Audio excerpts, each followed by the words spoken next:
Hey guys, it's coming over the series premiere of the new sci-fi show Happy. This is season 1, episode 1, Saint Nick. And what Happy is essentially about, and I'm not even joking, this is the plot of the show, is we center on our main character, Nick Sachs, and he is a former cop, but now he is very much a druggie. He is also a hitman. He's definitely gone through a very downward spiral and definitely gone into a bad path, but one day when he is almost shot, he starts hallucinating this blue unicorn, and we don't really know what it's about, but his name is Happy, and basically he tracks down Nick to rescue this girl Haley, who has been kidnapped by a drug-induced murderous Santa, and that's really all I'm gonna say.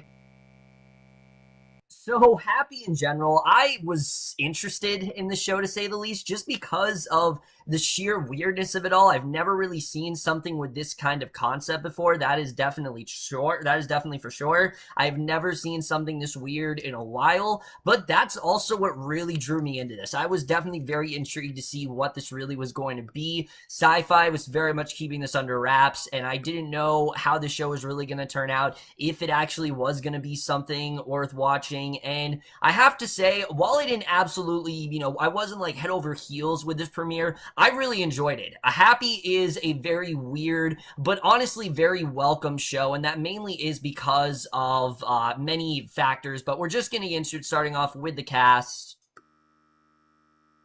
And I'm just going to say it right now. If it wouldn't be for the cast here, very similar to other things I've talked about, if it wasn't for them, I don't think that this would be nearly as good as a show as it is. In fact, I think it'd be pretty downright terrible if it wasn't for the cast.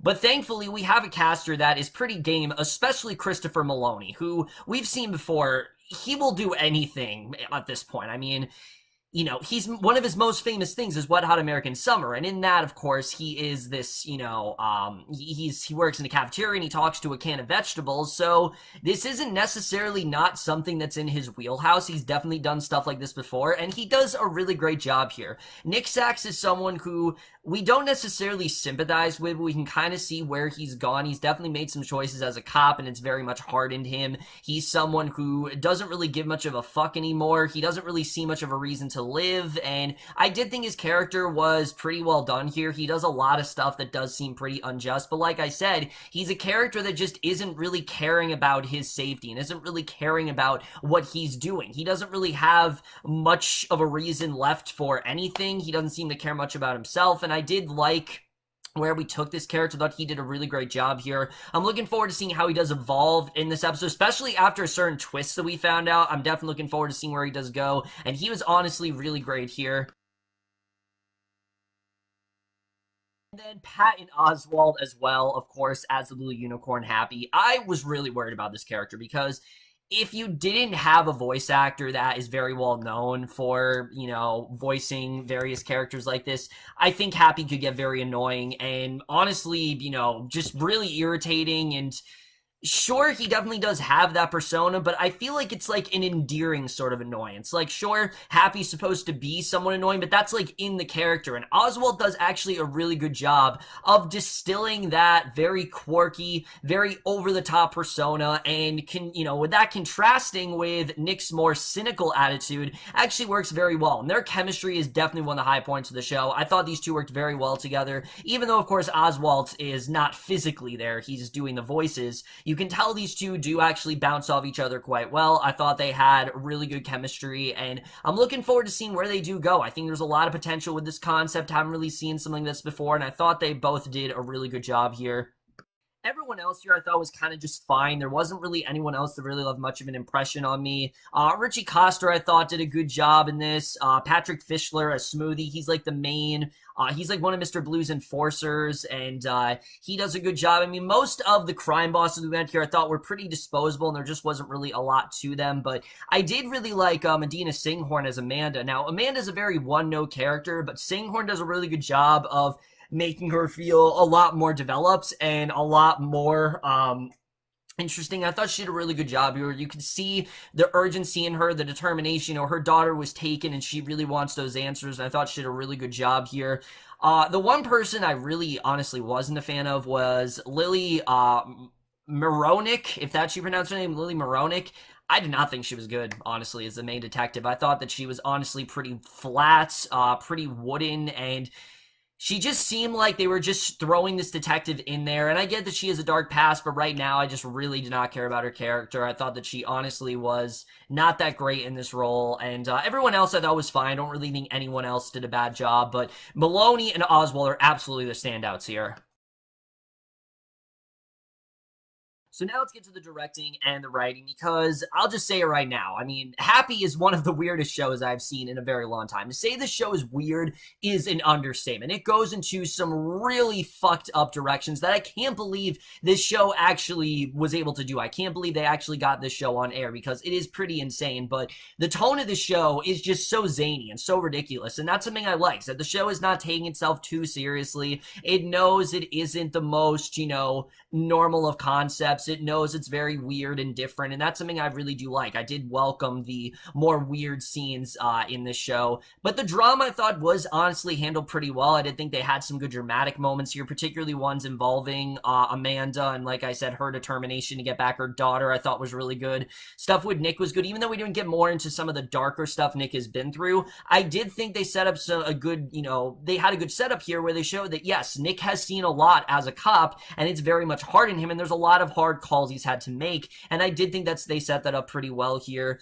The gangster stuff I thought worked here, was very zany and over the top and just really ridiculous, but I thought it worked for the most part. The writing, let's talk about the writing in the show, because the writing definitely is not one of the more stronger points of the show. In my opinion, the writing, a lot of these characters were very paper thin. I really did not care about most of them.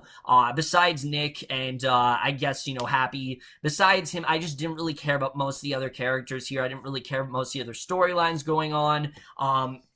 And the writing I did not think was all that strong, especially, I will definitely say that. The main narrative I do like. I like that they're trying to track down this girl. I like that it's actually this strange man. He's not actually Santa Claus, but he's dressed as Santa Claus, and he's pretty crazy, and I thought they did a really good job with that here. And like I said, I like the show is just going for it. It knows it's dumb. It knows it's silly. It's not trying to be anything else but that, and that's something I definitely really did enjoy. Some of the characters, like I said, are very one-note, especially Amanda. I'm hoping that the show really does give her a lot more to do, which, when it's revealed, and this is a spoiler here, these are actually major spoilers, so go away if you guys don't care. If you guys want to watch this show, I'm gonna get into actually a major spoiler right now, but it's revealed, at the very end of the episode, that Nick is actually Haley's daughter, which means that Amanda is someone that he does have a past with. So I'm hoping that now that we know that Nick is essentially trying to track down his daughter, that we do get more into him and Amanda's relation, because right now she just feels like a very one-note character. And like I said, Medina Senghore, not the problem. She does a really good job in this role,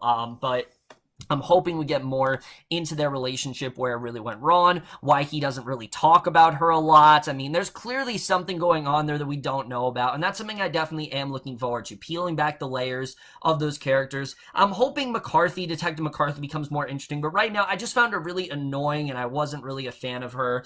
She just seemed like your typical detective who is just on this case and doesn't let anything get in her way, and it's just very strong, and I didn't really care about her, honestly. I thought she was pretty annoying at points. Some of the crime bosses as well. I mean, not the crime boss, but some of Mr. Blue's goons I thought were also pretty annoying in this episode. So I definitely will say that. But there were moments where I was laughing a lot, particularly scenes involving Happy I thought were great. Any scene involving those two is just instant perfection. I think those two really work great together, and you could honestly just have the whole show just be those two interacting. We don't need all these other characters. I get why they're here, but we don't really need them right now. A lot of them I didn't really see the point of, and I think they easily could have just focused on Happy and Nick, and that would have been fine. I get there's crime bosses and things like that, but a lot of them you could have pushed to the side, and I'm looking forward to seeing really where they do go with that. And like I said, I think their chemistry is enough to really carry this show. The cinematography here is great, especially the animation on Happy. He looks real. He looks like he really is interacting with Nick, and